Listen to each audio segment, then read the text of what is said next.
दोस्तों study with Durgesh channel पर आप सभी का स्वागत है।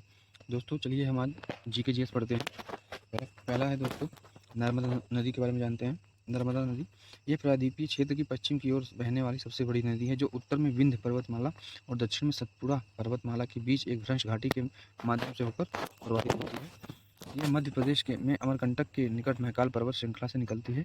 यह महाराष्ट्र और गुजरात राज्यों के कुछ क्षेत्रों के अलावा मध्य प्रदेश के एक बड़े क्षेत्र को अपवाहित करती है। प्रमुख सहायक नदियाँ इसकी हैं हिरन और संग, भरना और कोलार। जल विद्युत परियोजना इस पर इंदिरा सागर, सरदार सरोवर और महेश्वर आदि हैं। फिर दोस्तों गोदावरी नदी देखते हैं। गंगा के बाद गोदावरी भारत की दूसरी सबसे बड़ी नदी है। गोदावरी को दक्षिण गंगा के नाम से भी जाना जाता है। कृष्णा नदी यह गंगा और गोदावरी के बाद भारत की तीसरी सबसे लंबी नदी है और गंगा, सिंधु तथा गोदावरी के बाद जल प्रवाह और नदी घाटी क्षेत्र में के मामले में चौथी सबसे बड़ी नदी है। नदी की कुल लंबाई 1400 किलोमीटर है और यह बंगाल की खाड़ी में गिरती है। कृष्णा घाटी आंध्र प्रदेश, महाराष्ट्र और कर्नाटक तक विस्तृत है। कावेरी नदी को दक्षिण भारत की गंगा या दक्षिण की गंगा के रूप में नामित किया गया है।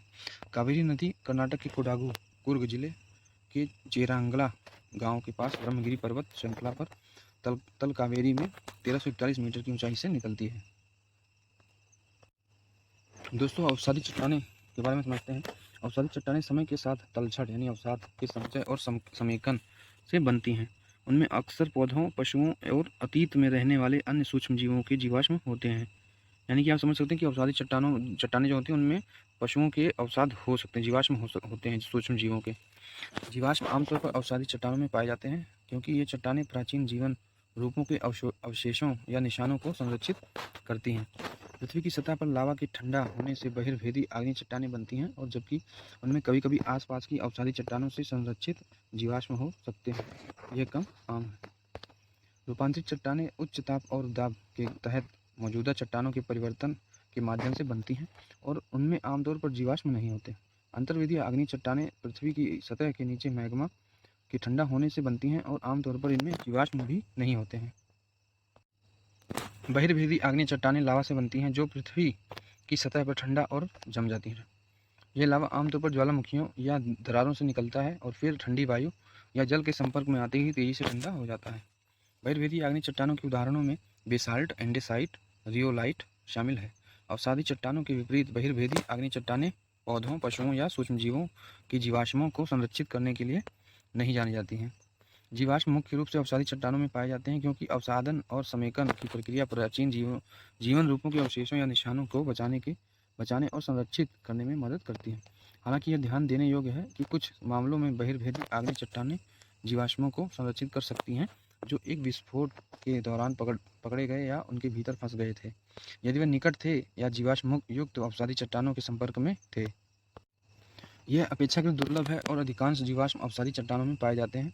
रूपांतरित यानी कायांतरित चट्टानें कायांतरण की प्रक्रिया के माध्यम से बनती हैं, जिसमें उच्च तापमान और दाब की स्थिति में पहले से मौजूद चट्टानों का परिवर्तन शामिल है। कायांतरण पृथ्वी की भूपटपट्टी के भीतर गहरा होता है और विवर्तनिक बलों, मैग्मा अंतर्वेधन से तीव्र गर्मी या अवसाद की मोटी परतों के नीचे निक्षेप होने के कारण हो सकता है।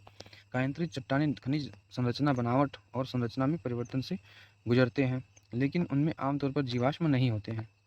कायांतरण से जुड़ी तीव्र गर्मी और दबाव अक्सर किसी भी कार्बनिक अवशेष या जीवाश्म को नष्ट कर देते हैं जो मूल चट्टान में मौजूद हो सकते हैं।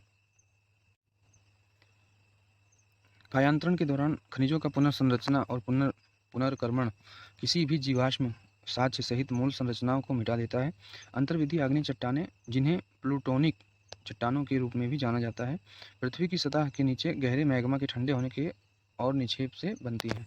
बहिर्भेदी आग्नेय चट्टानों के विपरीत जो सतह पर आने वाले लावा से बनते हैं, अंतर्वेदी चट्टानें ठंडी होती हैं और क्रस्ट के भीतर धीरे धीरे जम जाती हैं। दोस्तों थोड़ा सा मानसून के बारे में जानकारी लेते हैं। निवर्तित मानसून अक्टूबर नवंबर के दौरान सूर्य के दक्षिण की ओर स्पष्ट गति के साथ उत्तरी मैदानी इलाकों पर मानसून गर्त या निम्न दबाव वाला गर्त कमजोर हो जाता है।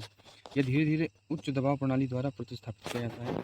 दक्षिण पश्चिम मानसूनी हवाएं कमजोर होकर धीरे धीरे पीछे हटने लगती हैं। अक्टूबर की शुरुआत तक मानसून उत्तरी मैदानों से वापस चला जाता है।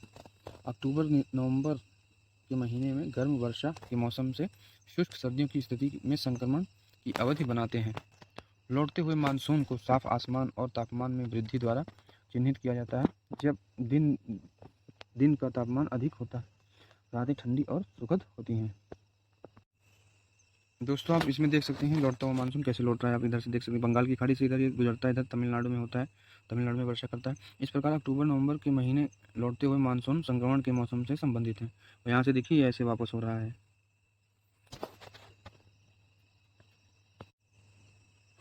नेक्स्ट दोस्तों दक्षिण पश्चिमी मानसून का मौसम। जून से सितंबर की अवधि को दक्षिण पश्चिम मानसून की अवधि कहा जाता है। दक्षिण पश्चिम मानसून अवधि भारतीय उपमहाद्वीप के लिए प्रमुख वर्षा ऋतु है। यह ग्रीष्मकालीन मानसून अवधि है जहां दक्षिण पश्चिम मानसून देश भर में रहता है। इस अवधि के दौरान पूरे देश में लगभग 75% वर्षा होती है। दोस्तों मानसून का अर्थ देखते हैं क्या होता है। मानसून एक प्रमुख पवन प्रणाली जो मौसमी रूप से अपनी दिशा को उलट देती है, जैसे कि वह जो लगभग 6 महीने उत्तर पूर्व से और 6 महीने दक्षिण पश्चिम से चलती है।